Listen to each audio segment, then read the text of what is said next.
नमस्कार, नाशिकचा शेफ या चॅनलवर आपलं खूप खूप स्वागत आहे. तर एका कुकरमध्ये एक छोटी वाटी तूर डाळ घ्यायची. त्याच वाटीनं सेम मापामध्ये हिरवी मूग डाळ छिलटासहित घ्यायची बरं का. सालटे असतात ना, सालट्यासहित घ्यायची. मसूर डाळ आणि बिना सालीची मूग डाळ. आणि आता त्याच्यामध्ये 2 वाट्या तांदूळ आपल्याला टाकायचे आहे. 2 किंवा 2.5 टाका. हा जो आहे हा बासमती तांदूळ आहे बरं का. तुम्ही याच्याऐवजी नॉर्मल तांदूळसुद्धा वापरू शकता. आता याला स्वच्छ पाण्याने धुवून घ्यायचं आहे सगळं. आता त्याच्यामध्ये 4 लवंग आणि 4 काळे मिरे आपल्याला टाकायचे. एक हिरवी इलायची, हे बघा, हे त्रिफळाचे बिया टाकायच्या त्याच्यात 2-3. एक स्टारफूल, 2 ग्लास पाणी आपल्याला टाकायचं आहे त्याच्यात. थोडीशी हळद आणि थोडंसं मीठ चवीपुरतं. मिक्स करून घेऊ ते सगळं व्यवस्थित. ह्याच्यामध्ये पाणी जर तुम्हाला कमी वाटत असेल ना तर तुमच्या हिशोबाने ॲडजस्ट करून घ्या बरं का. आता गॅस पेटवायचा आहे, याला उकळी येऊ देऊ अगोदर. तर बघा, याला उकळी फुटलेली. आता गॅस मिडियम करायचा आणि मध्यम आचेवर याला 2 ते 3 शिट्या आपल्याला करून घ्यायच्या, कारण आपलं तांदूळ आणि डाळ शिजली पाहिजे. तर बघा, 3 शिट्या मी त्याच्या करून घेतलेल्या आहेत आणि थोडा वेळ त्याला वाफेतच ठेवलेला होता. बापरे, मस्त दिसतंय, एकदम सुंदर. आता एक कढई घ्यायची, त्याच्यामध्ये आपल्याला तेल टाकून घ्यायचं आहे. तेल थोडंसं जास्त राहू द्या आणि आता याला गरम करून घेऊ व्यवस्थित. तर तेल गरम झालं आहे, त्याच्यामध्ये थोडीशी मोहरी टाकायची, जवळपास अर्धा चमचा. थोडंसं जिरं, एक मोठ्या आकाराचा कांदा बारीक कापलेला फ्राय करून घ्यायचा थोडासा सोनेरी होईपर्यंत.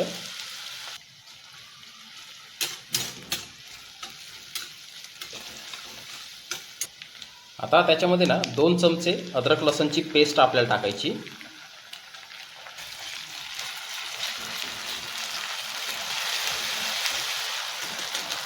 दोन मीडियम आकाराचे टोमॅटो बारीक कट करून त्याला पण फ्राय करून घ्यायचे, सॉफ्ट होईपर्यंत फ्राय करायचे.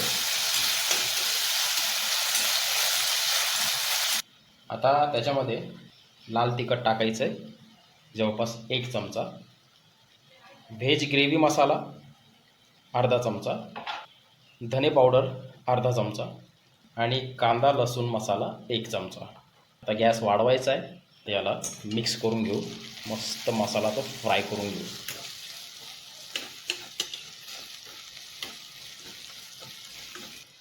आता त्याच्यामध्ये ना थोडंसं कपभर पाणी टाकायचं, म्हणजे तळाला लागलेला मसाला पण निघून जातो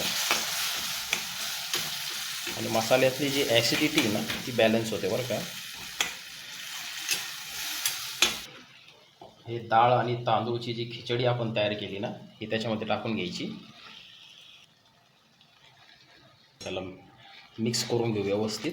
गॅसचं टेम्परेचर कमीच आहे, गॅस मी अजून वाढवलेला नाही आहे. व्यवस्थित त्याला मिक्स करून घेऊ. आता त्याच्यामध्ये पाणी टाकून घ्यायचं आपल्याला, 1 ते 1.5 ग्लास. अगोदर 1 ग्लास टाकला आहे आपण. त्याला व्यवस्थित हळूवार मिक्स करून घेऊ. गॅस आहे ना कमी राहू द्या. आता परत थोडंसं पाणी टाकू, अर्धा ग्लास उरलेला. दाल खिचडा बनवताना ना याला असं कंटिन्यू एक जवळपास 2 मिनटं ना फेटावं लागतं बरं का. असं चालवत राहावं लागतं त्याला, तेव्हाच त्याची परफेक्ट कन्सिस्टन्सी येते दाल खिचडासारखी. हे बघा, हे बघा, 1 नंबर. आता त्याच्यामध्ये मीठ आपल्याला ॲडजस्ट करून घ्यायचं आहे. मस्त मिक्स करून घेऊ. तुम्हाला जर आणखी थोडंसं पातळ पाहिजे असेल ना त्याच्यामध्ये पाणी तुम्ही टाकू शकता, पण ही कन्सिस्टन्सी एकदम परफेक्ट असते बरं का दाल खिचड्याची. आता गॅस बंद करायचा आणि त्याच्यामध्ये 2 चमचे तूप आपल्याला टाकायचं, शुद्ध गाईचं किंवा म्हशीचं तुमच्या आवडीनुसार. मस्त त्याला मिक्स करून घेऊन तुपाने बघा त्याला कशी शाईन येईल बघा. आता हे बघा दिसते शाईन. सगळं मिक्स करून घ्यायचं इथे. मस्त हिरवीगार अशी कोथिंबीर त्याच्यावरती टाकायची. हे बघा, मला सांगा कुणाला आवडणार नाही हा दाल खिचडा. आणि इतका पौष्टिक आणि इतका हेल्दी हे दाल खिचड्याचं वर्जन आहे. तुम्हाला हवं असेल तर तुम्ही कमी टाकू शकता, पण दाल खिचड्याला कसं तेलाने आणि तुपाने जरा मस्त चमचमीतपणा येतो ना, तर खायला मस्त लागतं ते.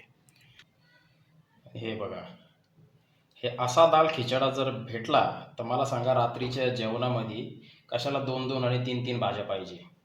मस्तपैकी बढिया दाल खिचडा ह्या पद्धतीचा बनवा. पौष्टिक, हेल्दी, अतिशय चविष्ट. दिसण्यावरूनच कळतोय तो की किती जबरदस्त झालेला आहे म्हणून.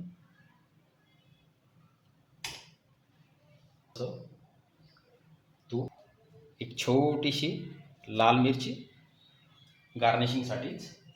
तर आस्वाद घ्या बढिया अशा रेसिपीचा. व्हिडिओ कसा वाटला मला कमेंट बॉक्समध्ये जरूर सांगा.